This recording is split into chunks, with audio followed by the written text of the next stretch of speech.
there's nothing to help. Watch me one by one by one. Count my cards.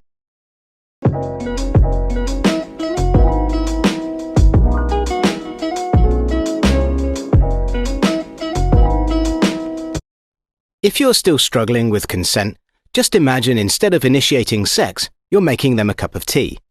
You say, "Hey, would you like a cup of tea?" And they go, "Oh my God, I would love a cup of tea, thank you." Then you know they want a cup of tea.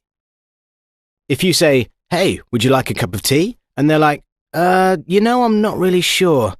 Then you can make them a cup of tea, or not, but be aware that they might not drink it. And if they don't drink it, then, and this is the important bit, don't make them drink it. Just because you made it doesn't mean you're entitled to watch them drink it. And if they say, "No thank you," then don't make them tea. At all. Just don't make them tea. Don't make them drink tea, don't get annoyed at them for not wanting tea. They just don't want tea, okay? They might say, "Yes please, that's kind of you." And then when the tea arrives, they actually don't want the tea at all. Sure, that's kind of annoying as you've gone to all the effort of making the tea, but they remain under no obligation to drink the tea.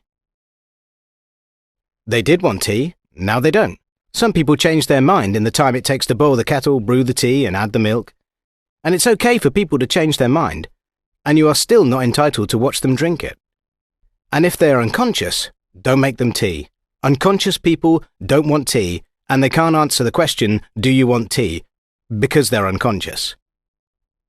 Okay, maybe they were conscious when you asked them if they wanted tea, and they said yes, but in the time it took you to boil the kettle or brew the tea and add the milk, they are now unconscious.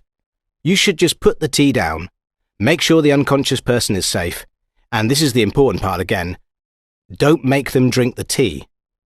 They said yes then, sure, but unconscious people don't want tea.